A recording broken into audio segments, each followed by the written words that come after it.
India ഇന്ന് നേരിടുന്ന ഏറ്റവും വലിയ പ്രശ്നം അംബേദ്കർ വേണോ സവർക്കർ വേണോ എന്നുള്ള ചോദ്യമാണ്. അംബേദ്കർ ഭരണഘടന നിലനിൽക്കണമെന്നും സമത്വം വേണമെന്നും വാദിച്ച വ്യക്തിയാണ്. അതേസമയം സവർക്കർ നേരെ അസമത്വമുണ്ടെങ്കിൽ മാത്രമേ, അതായത് ഭിന്ന സംസ്കാരങ്ങൾക്ക് ഒരുമിച്ച് നിൽക്കാൻ പറ്റില്ല എന്ന് പറഞ്ഞ ആളാണ്. അപ്പോൾ ഇന്ത്യയുടെ ആത്മാവ് എന്ന് പറയുന്നത് സത്യത്തിൽ ഈ നാനാത്വത്തിൽ ഏകത്വം എന്ന് പറയുന്ന തത്വമാണ്. അതുകൊണ്ട് ഇങ്ങനൊരു ചോദ്യം വന്നോ എന്ന് എനിക്കറിയില്ല. അദ്ദേഹത്തെ ഒരു ദേശസ്നേഹിയാക്കി മാറ്റാൻ വേണ്ടിയുള്ള ശ്രമം RSSും BJPയുടെയും അജണ്ടയാണ്. അതിന് വിധേയമാകുന്ന രീതിയിലുള്ള ചോദ്യങ്ങൾ വന്നിട്ടുണ്ടോ എന്ന് പരിശോധിക്കണം. പരിശോധിച്ചിട്ട് അതിന് ഉത്തരവാദികൾ ആരാണെന്നുള്ളത് കണ്ടെത്തേണ്ടതുണ്ട്.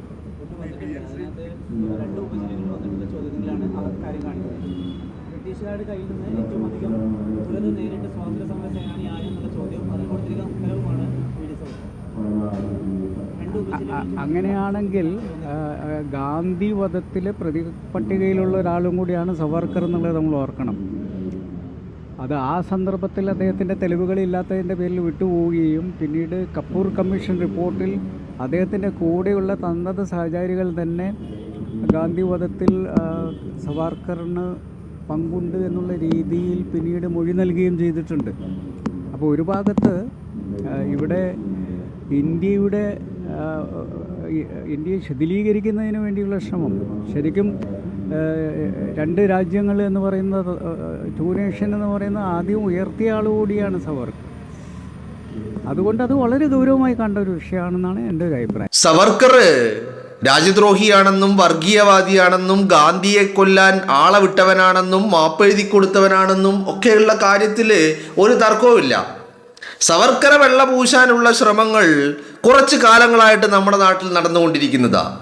ഗാന്ധിയെ മാറ്റി ഗാന്ധിയുടെ സ്ഥാനത്ത് രാഷ്ട്രപിതാവാക്കാൻ, സവർക്കറെ രാഷ്ട്രപിതാവാക്കാനുള്ള ശ്രമങ്ങൾ അടക്കം രാജ്യത്ത് നടന്നുകൊണ്ടിരിക്കുന്നുണ്ട്.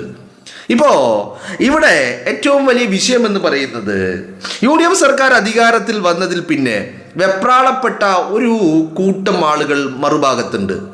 അതിൽ ഈ പറയുന്ന സംഘപരിവാർ മനോഭാവമുള്ളവരുമുണ്ട്, സഖാക്കളുമുണ്ട്. ഇപ്പോൾ ഈ പറയുന്ന കാസർഗോഡ് കുമ്പള മഞ്ചേശ്വരം ഉപജില്ലകളിൽ നടന്ന കിസ് പ്രോഗ്രാമിലേക്ക് ഇങ്ങനെ ഒരു ചോദ്യം വന്നത്, അതിന് പിന്നിൽ അക്ഷരാർത്ഥത്തിൽ വലിയ ഒരു ഗൂഢാലോചന ഉണ്ട്. ആ ഗൂഢാലോചന എന്ന് പറയുന്നത് UDF സർക്കാരിനെ ഒന്ന് പ്രതിസന്ധിയിലാക്കുക എന്നുള്ളതാണ്. ആ UDF സർക്കാരിനെ പ്രതിസന്ധിയിലാക്കാൻ വേണ്ടി ചില ഉദ്യോഗസ്ഥ തലങ്ങളിലുള്ള ആളുകൾ നടത്തിയ ചില ഇടപാടുകളാണ്. ഇപ്പോൾ ഈ പറയുന്ന കിസ് പ്രോഗ്രാം ഒരർത്ഥത്തിലും ഈ പറയുന്ന കേരളത്തിലെ വിദ്യാഭ്യാസ വകുപ്പ് നേരിട്ട് നടത്തിയ ഒന്നല്ല എന്നുള്ളതാണ്.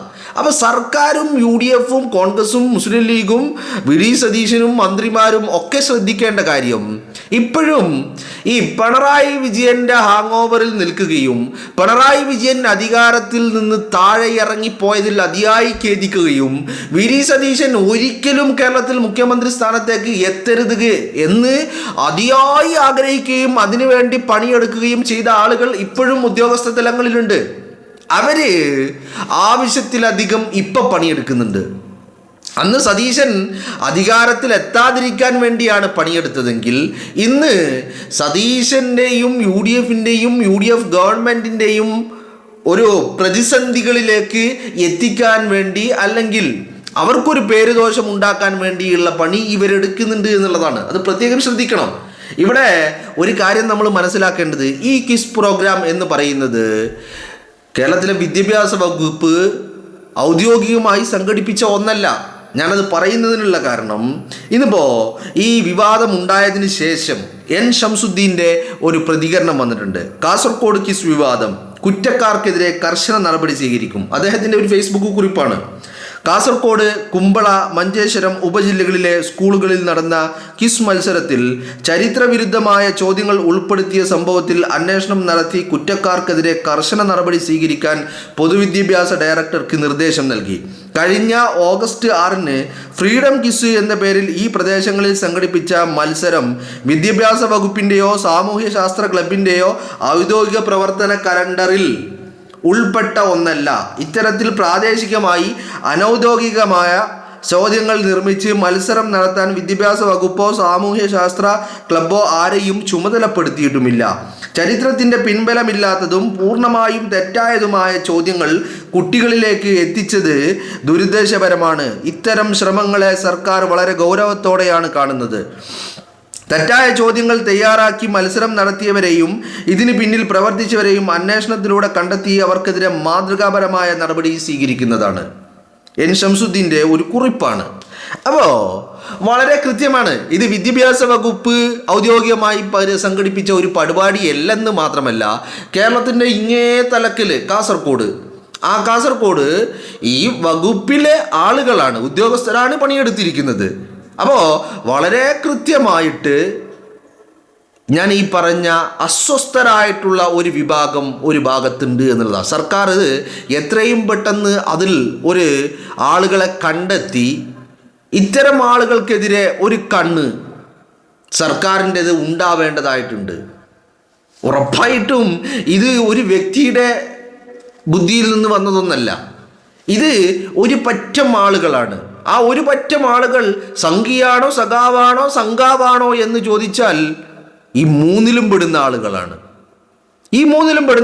കാരണം വി ഡി സതീശൻ ഗവൺമെൻറ് വന്നതിൽ പിന്നെ അസ്വസ്ഥതയിലാണ്. മാത്രവുമല്ല, ഇപ്പോൾ ഇവരെയൊക്കെ ഇത്രമാത്രം വെപ്രാളപ്പെടുത്തുന്ന കാര്യം എന്ന് പറയുന്നത് കഴിഞ്ഞ 10 വർഷത്തെ പല കള്ളക്കളികളും കൊള്ളകളും പുറത്തേക്ക് വരാൻ പോവുകയാണ്. അപ്പോൾ അതിന് മുന്നോടിയായിട്ട് വലിയ അർത്ഥത്തിൽ ഇവരെ പ്രതിരോധത്തിലാക്കുക എന്നുള്ളതാണ് ഇതിൻ്റെ ലക്ഷ്യമെന്ന് പറയുന്നത്. മനസ്സിലായില്ലേ? ഇപ്പോൾ ഈ ഒരു ചോദ്യം വന്നപ്പോൾ ഈ ചോദ്യം ഇങ്ങനെ ഒരു സംഭവം ഉണ്ട് എന്ന് ആദ്യമായിട്ട് പുറത്തുവിട്ടത് AKM അഷ്റഫ് MLA ആണ്. വളരെ കൃത്യമായിട്ട് ഉദ്യോഗസ്ഥ തലത്തിൽ ഇപ്പം നിങ്ങൾ കണ്ടു കഴിഞ്ഞ ദിവസം ഈ അസ്വസ്ഥത എവിടങ്ങളിലൊക്കെ ഉണ്ട് എന്ന് ചോദിച്ചാൽ ഈവൻ സെക്രട്ടേറിയറ്റിൽ ഇരിക്കുന്ന ഉദ്യോഗസ്ഥരിൽ പോലും ഈ അസ്വസ്ഥതയുണ്ട്. പിണറായി വിജയനെ ആട്ടിയിറക്കിയതിൻ്റെ അസ്വസ്ഥത. അപ്പോൾ അത് ജനങ്ങളുടെ മനസ്സിൽ ഒരു സർക്കാരിനെതിരെയുള്ള വികാരം ഉണ്ടാക്കിയെടുക്കുവാൻ വേണ്ടിയുള്ള പണികൾ ഇവർ ആരംഭിച്ചിട്ടുണ്ട് എന്നുള്ളതാണ്. അപ്പോൾ കണ്ടെത്തണം എന്ന് മാത്രമല്ല, നല്ല പണി കൊടുക്കണം, 8ൻ്റെ പണി കൊടുക്കണം. അതിപ്പോൾ നമ്മൾ കണ്ടു, മന്ത്രി KM ഷാജി നൽകിയ ഒരു ഉത്തരവ്, ആ ഉത്തരവ് പോലും മറികടന്നുകൊണ്ട് ഷാജി അറിയാതെ അണ്ടർ സെക്രട്ടറി നടത്തിയ ചില ഇടപാടുകൾ. അപ്പോൾ ഇത്തരം ഉദ്യോഗസ്ഥർ കണ്ടെത്തി മനസ്സിലാക്കി അവരെ ഈ പറയുന്ന അവർക്കെതിരെയുള്ള ഒരു കണ്ണ് സർക്കാരിൻ്റെതായിട്ട് ഉണ്ടാവേണ്ടതുണ്ട്. അതിൽ ഈ പറയുന്ന മന്ത്രിമാരും മുഖ്യമന്ത്രിയും UDF-ഉം ഒക്കെ വലിയ ജാഗ്രത പാലിക്കേണ്ടതുമായിട്ടുണ്ട്. ഇല്ലെങ്കിൽ അത് വലിയ രീതിയിൽ ഇത്തരത്തിൽ പ്രതിസന്ധികൾ ഉണ്ടാക്കുമെന്നുള്ള കാര്യത്തിൽ ഒരു തർക്കവുമില്ല. മനസ്സിലായില്ലേ? ഇതിപ്പോൾ കേരളത്തിൽ വിദ്യാഭ്യാസ വകുപ്പ് അച്ചടിച്ച് പുറത്തിറക്കി ഒരു ചോദ്യാവലി നൽകിയതല്ല കേരളത്തിലെ സ്കൂളുകളിലേക്ക്. കൃത്യമായിട്ട് കാസർഗോഡ്, മഞ്ചേശ്വരം, കുമ്പള 3 ഉപജില്ലകളിൽ, വിദ്യാഭ്യാസ ഉപജില്ലകളിൽ അവിടെ അതുമായി ബന്ധപ്പെട്ട ആളുകൾ തയ്യാറാക്കി നൽകിയതാണ്. കൃത്യമായിട്ട് അവിടെ നിന്നാണ് ഇത് തുടങ്ങിയിരിക്കുന്നത് എന്നുള്ളതാണ് മനസ്സിലാക്കേണ്ടതുണ്ട്. അപ്പോൾ ആരൊക്കെ ഇനി എത്രയൊക്കെ ഈ പറയുന്ന ആളുകൾ വെള്ളപൂശാൻ ശ്രമിച്ചാലും ഈ പറയുന്ന BD സവർക്കർ എന്ന് പറയുന്നവൻ രാജ്യദ്രോഹിയാണ്. 1ാമതും 2ാമതും 3ാമതും രാജ്യദ്രോഹിയാണ്, വർഗീയവാദിയാണ്, തീവ്രവാദിയാണ്, ഒറ്റുകാരനാണ്, മാപ്പെഴുതി കൊടുത്തവനാണെന്ന് പറയുമ്പോൾ ഇപ്പം ഇന്നലെ ഈ സോഷ്യൽ മീഡിയയിൽ കണ്ടു ഒരു സംഘ് പരിവാർ പ്രൊഫൈലിൽ നിന്ന് എന്താണ് സവർക്കർ മാപ്പെഴുതി കൊടുത്തു എന്ന് തെളിയിച്ചു കഴിഞ്ഞാൽ നിങ്ങൾക്ക് 1 ലക്ഷം രൂപ എന്നാണ് പറയുന്നത്. സവർക്കർ മാപ്പെഴുതി കൊടുത്തു എന്ന് തെളിയിക്കാൻ അധികകാല തെളിവുകളോ മറ്റുള്ളതൊന്നും വേണ്ട. അത് നമ്മുടെ മുന്നിലുണ്ട്, ഇഷ്ടം പോലെ തെളിവുകളുണ്ട്. സവർക്കർ എഴുതി കൊടുത്ത മാപ്പിൻ്റെ പകർപ്പുകൾ ഇഷ്ടം പോലെ നമുക്ക് അവൈലബിൾ ആണ്. ഇതൊന്നുമല്ല വിഷയം. ഇനിയിപ്പോൾ ഈ കഴിഞ്ഞ ദിവസം കോടതിയിൽ, പൂനെയിലെ കോടതിയിൽ ഈ സവർക്കറുടെ ചെറുമകനുണ്ട്, സത്യകി സവർക്കർ. ആ സത്യകി സവർക്കർ ചില വെളിപ്പെടുത്തലുകൾ നടത്തിയിട്ടുണ്ട് പൂനെയിലെ കോടതിയിൽ. ആ കോടതിയിൽ നിൽക്കുന്ന കേസ് എന്താണെന്നറിയോ? രാഹുൽ ഗാന്ധി സവർക്കറെ അധിക്ഷേപിച്ചു എന്നതിലുള്ള ഒരു ഡിഫേമേഷൻ കേസാണ്. ആ കേസിൽ ഈ സത്യകി സവർക്കർ കോടതിയിൽ പറഞ്ഞ ചില കാര്യങ്ങളുണ്ട്. സവർക്കർ മാപ്പ് എഴുതി നൽകിയിട്ടുണ്ട്. ആൻഡമാൻ ജയിലിൽ കിടക്കുമ്പോൾ സവർക്കർ മാപ്പ് എഴുതി നൽകിയിട്ടുണ്ട്. പക്ഷേ സവർക്കറുടെ കൂടെയുണ്ടായിരുന്ന മറ്റു പല നേതാക്കളും അതിന് തയ്യാറായിട്ടുമില്ല എന്ന് സത്യകി സവർക്കർ കോടതിയിൽ പറഞ്ഞ രേഖകളുണ്ട്. ഏത് ആരാ പറയുന്നത്? വേറെ ആരുമല്ല, ഈ പറയുന്ന സവർക്കറുടെ ചെറുമകൻ സത്യകി സവർക്കറാണ്. ഇനി വേറെ തെളിവുകൾ നിങ്ങൾക്ക് വേണമെങ്കിൽ രാജ്യത്ത് ഒരു പുസ്തകമുണ്ട്, വിക്രം സമ്പത്തിൻ്റെ ഒരു സവർക്കറെ കുറിച്ചുള്ള ഒരു പുസ്തകമുണ്ട്. 2 വോള്യങ്ങളായിട്ട് ഇറങ്ങിയ ഒരു പുസ്തകം. ആ പുസ്തകത്തിൻ്റെ ആമുഖത്തിൽ ഈ ആൻഡമാൻ ജയിലിൽ കിടന്നുകൊണ്ട് സവർക്കർ എഴുതി കൊടുത്ത ഈ മാപ്പപേക്ഷയുടെ കോപ്പികൾ അതിൽ പ്രസിദ്ധീകരിച്ചിട്ടുണ്ട്. മനസ്സിലായില്ലേ? ഇനി മാപ്പ് എഴുതി കൊടുക്കലും അതും അവിടെ നിൽക്കട്ടെ. സ്വാതന്ത്ര്യ സമര സേനാനികളെ ഒറ്റുകൊടുത്തതും ബ്രിട്ടീഷുകാരൻ്റെ കാല് നക്കിയതും ബ്രിട്ടീഷുകാരന് മാപ്പ് എഴുതി കൊടുത്തതൊക്കെ അവിടെ നിൽക്കട്ടെ. ഗാന്ധിയെ കൊന്നതിന് ഗോഡ്സെയെ ഇറക്കി വിട്ടവൻ ഈ സവർക്കറാണ്, ഈ ഭീരു സവർക്കറാണ്. സവർക്കർ ശിക്ഷിക്കപ്പെടാതെ പോയത് അന്നത്തെ ഈ ടെക്നിക്കൽ ഇഷ്യൂസിൻ്റെ മുകളിലാണ്. മെറ്റീരിയൽ എവിഡൻസുകൾ ഇല്ലാഞ്ഞിട്ട് മാത്രമല്ല, മെറ്റീരിയൽ എവിഡൻസുകൾ സവർക്കർക്ക് ഇതിൽ പങ്കുണ്ട്. നാഥുറാം വിനായക് ഗോഡ്സെ എന്ന് പറയുന്ന ഒരു രാജ്യദ്രോഹി, ഒരു തീവ്രവാദി, ഒരു ഭീകരവാദി, ഇന്ത്യ രാജ്യത്ത് ആദ്യമായി ഭീകരവാദ പ്രവർത്തനവും തീവ്രവാദ പ്രവർത്തനവും നടത്തുന്നത് ആരാന്നറിയോ? ആരാ? ഈ സവർക്കറും കൂട്ടരുമാണ്. സവർക്കറാണ്, വിനായക് ഗോഡ്സെ അടങ്ങുന്ന സംഘമാണ് രാജ്യത്ത് ഏറ്റവും ആദ്യം ഈ പറയുന്ന രാജ്യദ്രോഹ തീവ്രവാദ ഭീകരവാദ പ്രവർത്തനങ്ങൾ നടത്തുന്നത്. എന്തിന്? ഈ മുംബൈയിൽ വന്ന് ഗാന്ധിയെ കൊല്ലുന്നതിൻ്റെ ദിവസങ്ങൾക്ക് മുമ്പാണ് മുംബൈയിൽ വന്ന് നാഥുറാം വിനായക് ഗോഡ്സെ സവർക്കറെ കണ്ടിട്ട് ഗാന്ധിയെ കൊല്ലാനുള്ള തോക്കുമായിട്ട് ഇറങ്ങിത്തിരിക്കുന്നത് മുംബൈയിൽ നിന്നാണ്. വി.ഡി. സവർക്കറെ കണ്ട് അതിനുശേഷം എന്ന് പറഞ്ഞാൽ അവിടെ നിന്നാണ് ഇതിൻ്റെ ഗാന്ധിവധത്തിൻ്റെ തുടക്കം. അതിൻ്റെ ഫസ്റ്റ് സ്റ്റെപ്പ് സവർക്കറിൽ നിന്നാണ് തുടങ്ങുന്നത്. മനസ്സിലായില്ലേ? അന്ന് സവർക്കർ ഇതിൽ പങ്കാളിയാണ് എന്നുള്ളതിന് തെളിവുകൾ ഉണ്ടായിരുന്നു. അതിനെ സ്ഥിരീകരിക്കാൻ കഴിയുന്ന അതിൻ്റെ ടെക്നിക്കാലിറ്റി അതിന് ഉണ്ടായിരുന്നില്ല എന്നുള്ളതാണ് അന്നത്തെ കാലത്ത് അതിനുണ്ടായിരുന്ന ഏറ്റവും വലിയ ഡ്രോബാക്ക് എന്ന് പറയുന്നത്.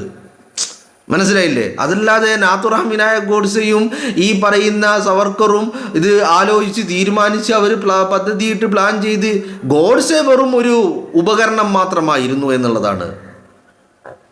മനസ്സിലായില്ലേ? അപ്പം ഈ ഗോഡ്സെ ഒരു ഉപകരണം മാത്രമാണ് സവർക്കറായി ഇതിൻ്റെ പിന്നിൽ എന്നുള്ളതിൽ രാജ്യത്ത് ആർക്കും ഒരു സംശയവും ഇല്ല. പിന്നെ ഈ പറയുന്ന ചോദ്യം എന്താണ്? ബ്രിട്ടീഷുകാരുടെ ഏറ്റവും വലിയ അക്രമങ്ങൾക്ക് നേരിടേണ്ടി വന്ന സ്വാതന്ത്ര്യ സമര പോരാളി അത് വി.ഡി. സവർക്കർ ആണോ ആരാണ് എന്നുള്ളതാണ് ചോദ്യം. അതിൽ ഓപ്ഷനായിട്ട് നൽകിയതിൽ ഒന്ന് സവർക്കറുടെ പേരാ, പിന്നെ ഒന്ന് റഷ്യ എന്നാണ്. അപ്പോൾ അങ്ങനെ 4 ഓപ്ഷനുകളാണ് അതിലുള്ളത്. അപ്പോൾ ഈ പറയുന്ന സവർക്കർ അങ്ങനെ ഈ പറയുന്ന ബ്രിട്ടീഷുകാരുടെ വലിയ ക്രൂരതകൾക്ക് പാത്രമായ ഒരു വ്യക്തിയൊന്നല്ല. ബ്രിട്ടീഷുകാരൻ ഇതൊരു സ്വാതന്ത്ര്യ സമര പോരാളിയാണ് എന്ന് തെറ്റിദ്ധരിച്ച് പിടിച്ചു കൊണ്ടുപോയിട്ടതാ. അപ്പോൾ കൊണ്ടുപോയി ഇടുമ്പോഴും ഈ രാജ്യദ്രോഹി പറയുന്നുണ്ട്, ഞാൻ അവരുടെ കൂട്ടത്തിൽപ്പെട്ടവരല്ല, ഞാൻ നിങ്ങളുടെ കൂടെ നിൽക്കാൻ തയ്യാറായിട്ടുള്ളവനാ, നിങ്ങൾ എന്നെ വിട്ടയച്ചാൽ മതി, ഞാൻ നിങ്ങൾക്ക് മാപ്പ് എഴുതി തരാം, അല്ല പിന്നെ നിങ്ങൾക്ക് സ്വാതന്ത്ര്യ സമര സേനാനികളെ ഒറ്റുതരാം, അവരുടെ നീക്കങ്ങൾ ഞാൻ നിങ്ങൾക്ക് പറഞ്ഞു തരാം എന്ന് പറഞ്ഞ ഒരു രാജ്യദ്രോഹിയാണിവൻ, ഒരു തീവ്രവാദിയാണിവൻ, ഇവൻ ഭീകരവാദിയാണിവൻ, ഇവൻ കൊലപാതകിയാണ്, രാഷ്ട്രപിതാവിനെ കൊന്ന കൊലപാതകിയാണിവൻ. മനസ്സിലായില്ലേ? ഇപ്പം ഏതുപോലെ ഇപ്പം രാഷ്ട്രപിതാവിനെ കൊന്നത് ഏതുപോലെ എന്ന് വെച്ചാൽ ഇപ്പോൾ നമുക്ക് മനസ്സിലാകുന്ന ഭാഷയിൽ പറഞ്ഞാൽ ഇപ്പം ടി.പി. ചന്ദ്രശേഖരനെ വെട്ടി വീഴ്ത്തിയത് ആരൊക്കെ ചേർന്ന? കൊടി സുനി, കിർമാണി മനോജ്, ഈ പറയുന്ന മുഹമ്മദ് ഷാഫി ഒക്കെ അടങ്ങുന്ന കൊട്ടേഷൻ സംഘമാണ്. അവർ ഒരു ദിവസം രാത്രി പെട്ടെന്ന് ടി.പി. ചന്ദ്രശേഖരനെ വെട്ടി വീഴ്ത്തണം എന്ന് തോന്നി അവരെല്ലാവരും വന്നു വെട്ടി വീഴ്ത്തി. അങ്ങനെയാണോ? അല്ല, അത് മറ്റു പലരുടെയും ആഗ്രഹമായിരുന്നു, ആവശ്യമായിരുന്നു. അങ്ങനെയാണ് കൊടിസിനിയൻ ടീമും അതിലെ ഈ കൊട്ടേഷൻ ടീമാണ്. അതുപോലെ തന്നെയാണ് ഗാന്ധി വധത്തിൽ അത് RSSന്റെ VD സവർക്കറുടെ തീരുമാനമായിരുന്നു. അതിലെ ഒരു കൊട്ടേഷൻ ടീമാണ് ഈ നാഥുറാം വിനായക് ഗോഡ്സെ എന്ന് പറയുന്ന ആളുകൾ. മനസ്സിലായില്ലേ?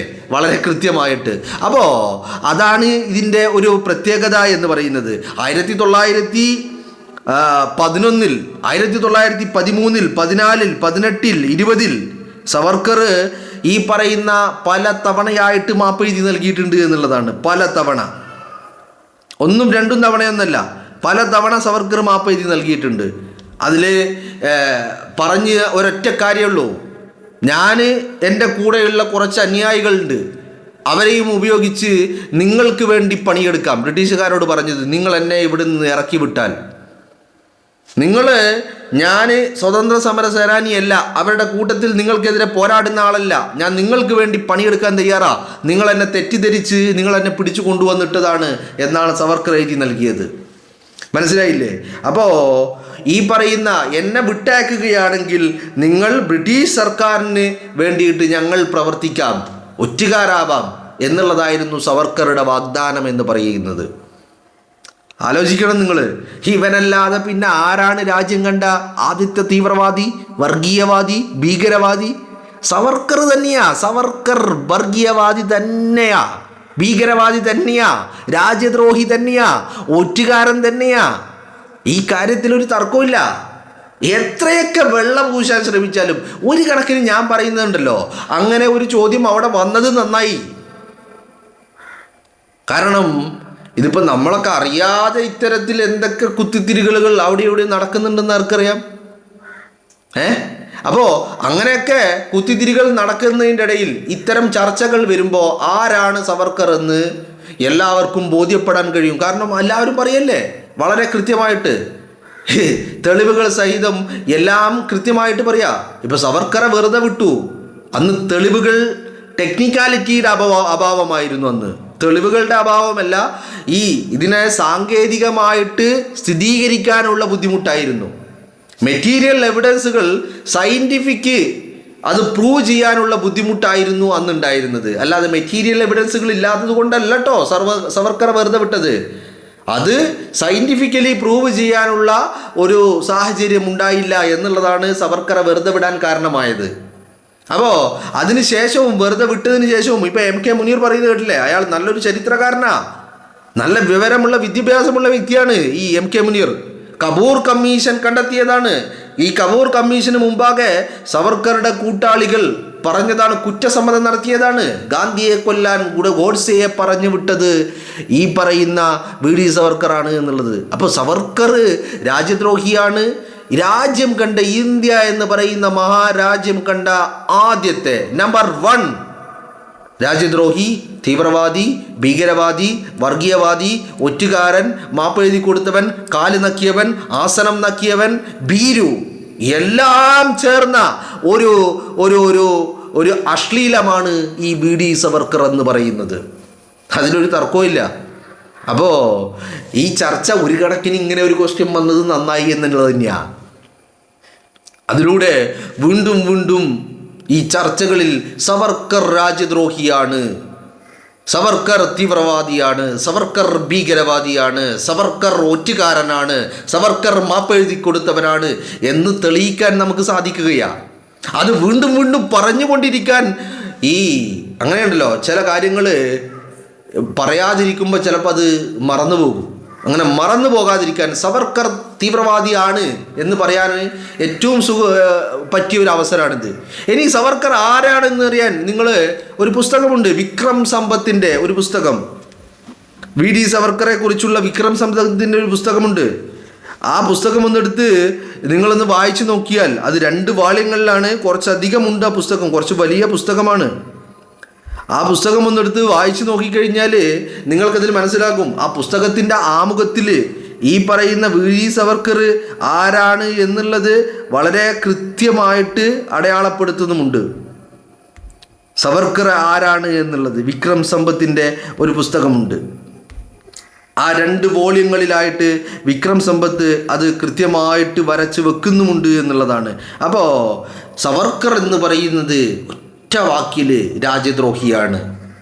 ഗാന്ധിയെ കൊന്നത് സവർക്കറാണ്, സവർക്കറുടെ ആവശ്യമായിരുന്നു, RSSൻ്റെ ആവശ്യമായിരുന്നു എന്നുള്ളതാണ്. അപ്പോൾ UDF സർക്കാരിനോട് പറയാനുള്ളത്, നിങ്ങൾ ഇത്തരം കാര്യങ്ങളിൽ ഒരു ശ്രദ്ധ വെക്കുന്നത് ഏറ്റവും നന്നായിരിക്കും. കാരണം VD സതീശൻ ഗവൺമെൻറ് അധികാരത്തിൽ വന്നതിൽ അസ്വസ്ഥപ്പെട്ട് നിൽക്കുന്നവരിൽ സംഘിയുമുണ്ട്, സഖാവുമുണ്ട്, സംഘാവുമുണ്ട് എന്നുള്ളതാണ്.